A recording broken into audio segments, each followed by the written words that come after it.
درته وویل ملزم عمر څونه د جنسي تشدد وکړو د هغې نه بعد دی د دې جینۍ په وجلو باندې ولې مجبوره شو؟ او انشاءالله دې کې کم از کم سزا چې ده نو دا سزای موت دی. نو انشاءالله زما خو 100% دا یقین دی چې دغسې به کېږي کومه چې د دې متعلقه سزا ده. بسم الله الرحمن الرحیم. دا خیبر ترجمان ټلویزیون قدرمنو کتونکو السلام علیکم. سنگر خان ما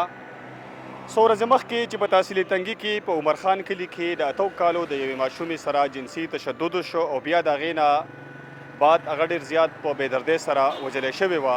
په دغه کې د تنګي پولیس ډېره غټه کاروایي کړې ده. یوازې دغه ملزم یې معلوم کړی نه دی بلکې هغه یې ګرفتار کړی هم دی. دا وخت موجود یم د تنګي په تحصیل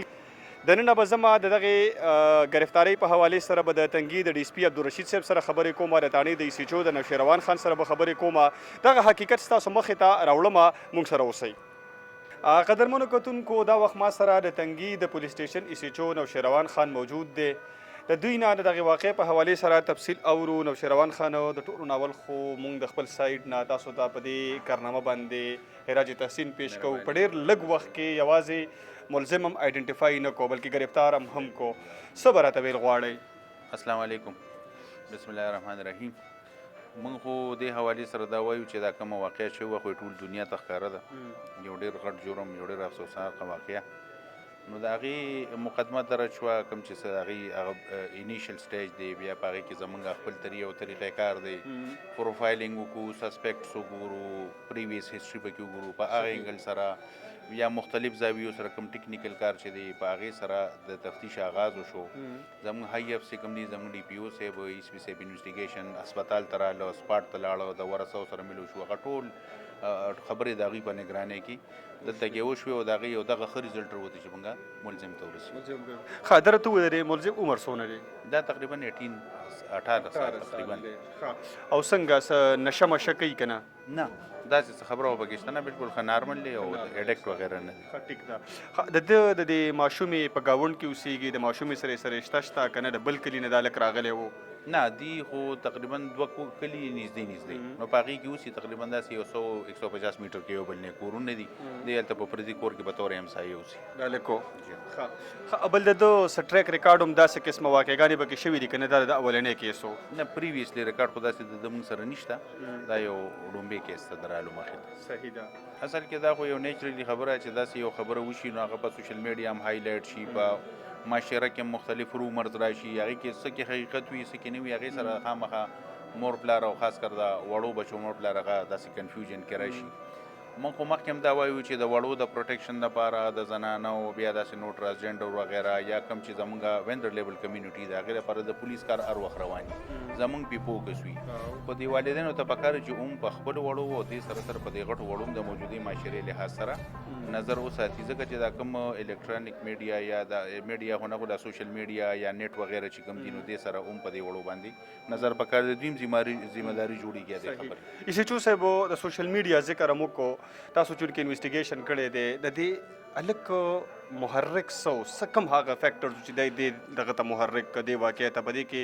د موبایل د غلط استعمال وجه وه، بل څه وجه وه؟ اصل کې کوم چې هغه موږ سره ایویډنس یا دغه سټیټمنټ ته نو هغې کې خو داسې دي چې دا یو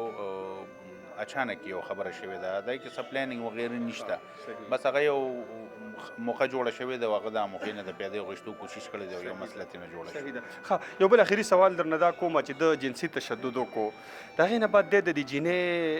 په وجلو باندې ولې مجبوره شو؟ جینۍ یې مړه ولې کړه؟ دا خو دغه حالاتو واقعیت سره مختلف خبرې دي که نه، هغه خو داسې دي چې هغه زمونږ په ریکارډ باندې هغه موږ راوستي دي، نو هغه دلته کې که موږ ایکسپلوز نه کړو ښکاره نه کړو نو به ښي، بس هغه زموږ ټیکنیکل خبرې دي، هغې د هغه سټیټمنټ هلته کې ریکارډ دی باقاعده او په فایل هم شته او په کوټ کې هم شته. صحیح ده. ټیک ته تاسو خپله کاروایي وکړله، ګرفتاري مو شوله، د هغې نه علاوه سم خیال دی چې داسې قسمه جرایم به په معاشره کې د دې نه بعد ودرېږي که نه دا سلسله به روانه وي؟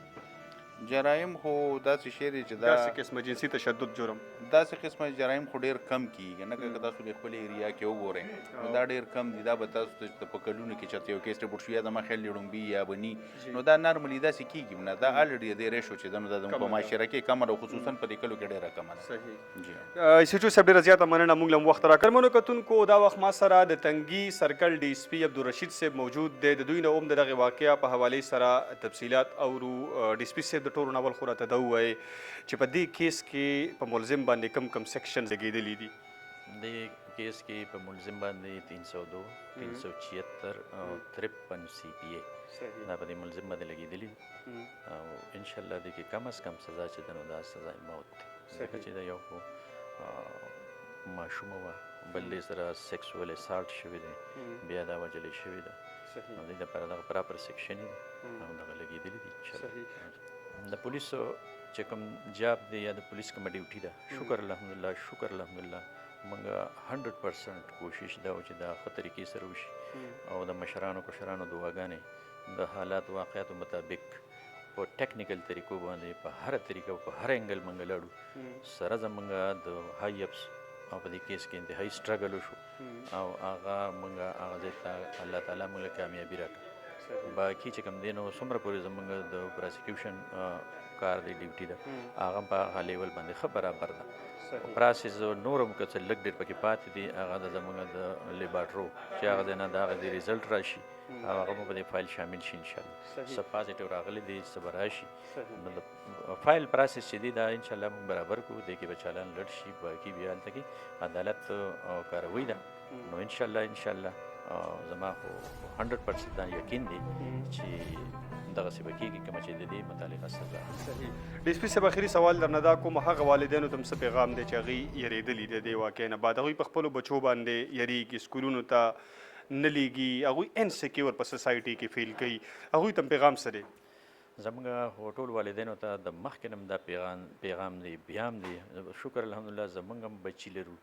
او سکولونو ته هم ځي او په جومات کې هم سبق هم وایي مانځل هم ځي نو په هر ایریا کې په هر دغه کې باقاعده والدینو ته زموږ دغه خاص کر خواست دی چې په خپلو ماشومانو انتهایي خیال ساتي او داسې ایریا چې کومه مطلب دا دی لکه دا سینسیټیو ته موږ په دې ووایو چې یو خو هر طرف ته فصلونه دي هر طرف ته باغونه دي څه دي که نه نو چې کم از کم داسې ماشومانو چې ته مدرسې ته ځي چې ته بیا د بل ځای نه ځان له سود سودا راوړي ته بل کور ته ځي ماما چاچا کره ځي چې دې سره یو مشر وي او دې بیا سیف هلته ځي او سیف بیا که ګنټه تېرې که دوه تېرې که درې تېرې چې سیف بیا خپل کور ته رسي ډي اس پي صاحب ډېره زیاته مننه مصروف وئ موږ له وخت راکړو خوشحاله اوسئ مهرباني جي ډېره مهرباني بس تاسو مو په دې سیس کې چې موږ سره څومره د میډیا منډه وه او د میډیا څومره کردار و تاسو خو په طریقې باندې ادا کړو الله دې تاسو له هم د دې اجر درکړي الله دې ډېره مهرباني جي خوشحاله اوسئ